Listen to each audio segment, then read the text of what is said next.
I'm Edward Moorfield, the publisher of CityBiz, and I'm honored today to interview Michael Jones, the CEO and co-owner of Combined Ratio Solutions. Welcome, Mike. Thank you, Edwin. Pleasure to be here today.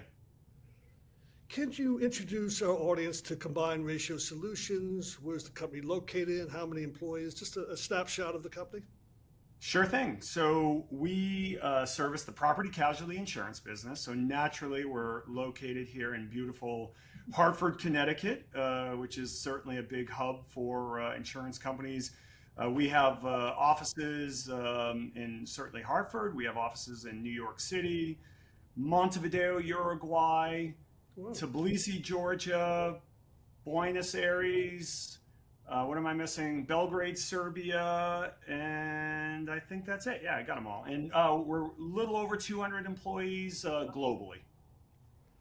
And so what are your featured products and services, and what market do you serve with your insurance technology solutions? So we're, as a provider to the property casualty, so very specifically in the property casualty insurance space as opposed to life insurance, health insurance, we do a lot of work mostly with, we do some good work with some of the larger, kind of tier one, as we say, insurance companies out there. But really where we have found a very good niche is in a little bit of the smaller space. So in the companies that are, tier two, tier three, as we like to call them, the ones that maybe don't necessarily have the horsepower to do, to invest in technology like the largest players out there. So I understand that Combined Ratio Solutions didn't really follow the traditional path of funding. You didn't work with venture funding. Can you tell us about the approach, how you jump-started your business? Well, I wish I could tell you that this was a very specific effort and we did it by design. That was not the case. It very much came out of necessity and self-preservation more so than anything else. My business partner and I, when we first made the decision that we were going to get out there, we wanted to hang a shingle, we wanted to start a software company. We both came from backgrounds with where we built software companies. We had originally the traditional way. We had private equity backing behind us. It was where we were going to go. And it wasn't until the 11th hour when the capital just dried up and they were a little bit nervous about working with us because we were going to compete with another one of their assets that they had. So they went away, and overnight, my business partner and I really had to make a decision of, okay, what are we going to do? Are we going to try to go back out and seek more capital? And we made at the time, I think our wives were probably even more nervous about it than we were, but we're risk takers. So we made the decision to get out there and do it a non-traditional way. We started by doing service work as opposed to building software and building IP. And we had to be profitable from day one. That's what we always say. We had no choice but to be profitable for day one to pay the staff that we had, and we went about it that way. So OS Policy is an open source policy administration system. There are no licensing fees. So what is the business model? So the business model is, again, because we were forced to be profitable from day one, we built the company on the back of doing really good service work. We were delivering other vendors' softwares. We were doing anything technology service related in our market for quite honestly, anyone that'd be happy to have us. And where instead of raising capital to go out and build a product, we did the hard thing, which was we took all the profits of the organization for the first 3 to 4 years, and we reinvested that back into building our own piece of software. We had an amazing customer that worked with us to do this as well, and we took all that profitability, put it back into building something that we owned, and we didn't have to go raise capital. And then we decided we could either then look like everyone else and try to sell our software based on license revenue, or we could do a different model. And we really like doing the service and the support work around it.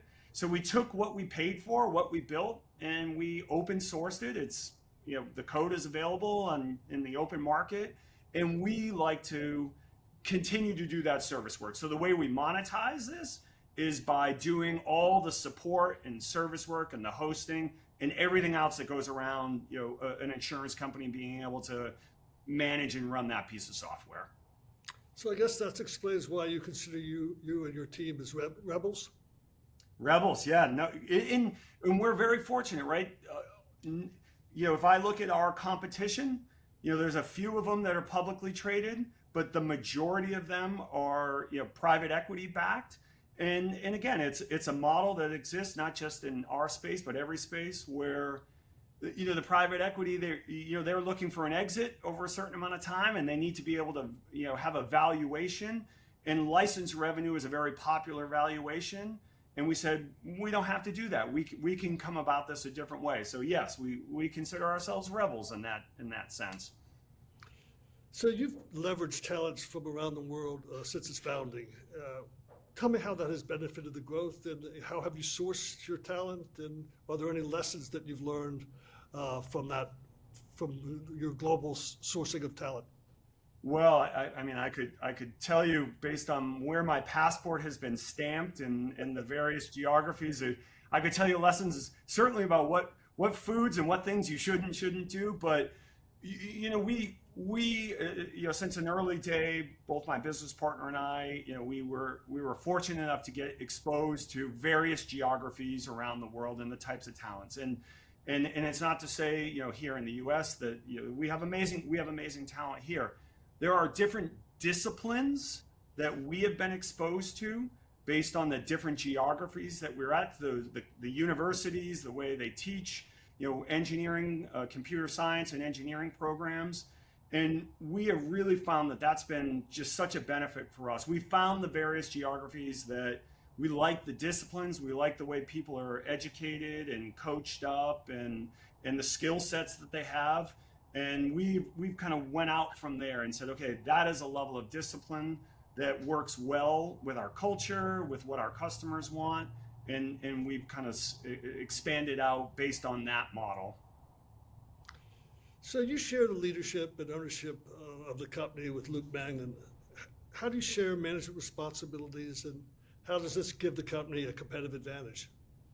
Well, I'll tell you that you starting a business can be a very lonely thing, especially if you've done it in a very non-traditional way like we have, and bootstrapped it. And it's he and I. We consider ourselves co-owners, not necessarily co-founders. We think there's a distinction there, but it can be a lonely thing. And knowing that you've got a business partner that has different skill sets than I do, and where I might lack in certain ways, he picks up, and vice versa.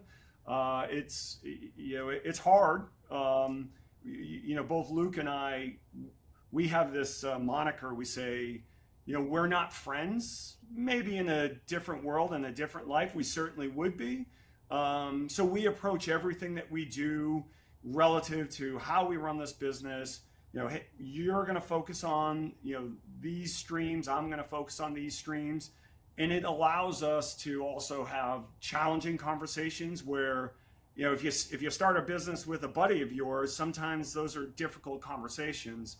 When you go at this and you say, hey, we're not friends, although we're very friendly. We like to have a beer or two when we're traveling. But when you come at it from a different perspective, it keeps a really good focus on, these are the things that, he stays focused on for the organization. These are the things I do.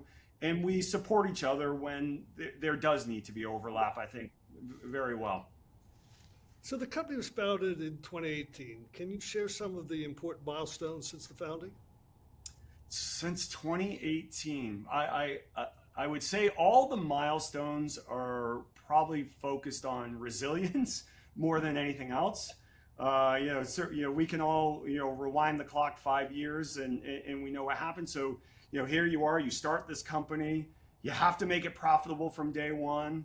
And then you have COVID that comes along. And then how do you how are you resilient and strong around that? So we consider that, really being strong and growing through COVID, we consider a big milestone. We operate in geographies that are sometimes difficult politically, and we were able to navigate, those political seas, and be able to, move our people into other geographies and start up offices and others. So it's most of our milestones are resilience. We're now, since 2018, I think, we were just joking the other day that things seem pretty calm for us, financially, politically, and all the other things. So we're like, well, what shoe is going to fall now? What should we be prepared for? But yeah, the milestones are just the fact that we've been resilient, and quite honestly, one of the things that we consider is one of our greatest, whether it's a milestone or a trait, is we just have an incredible cultural organization. We built cultures in all those geographies that I mentioned to, and we mix them, right? We have people from Eastern Europe and South America and vice versa, and we consider those our milestones. And along the way, we've done pretty well, and we're happy, and our customers are happy as well. So what significant technology trends do you see shaping the future of the insurance industry, and how are you adapting and leveraging these trends, and where does AI fit in this? Oh boy, always an AI discussion, which is good. And we empower, we embrace the AI discussion, and not to get boring here, but what we say is, people are building smart homes and all this new technology, and having, heating systems and electrical systems that do amazing things and can tell you amazing things. What we focus on, so at Combined Ratio, we're really focused on the plumbing and the wiring. That's what we do. So I absolutely believe AI is technology that insurance companies, like every industry, is going to get better and smarter at and leverage.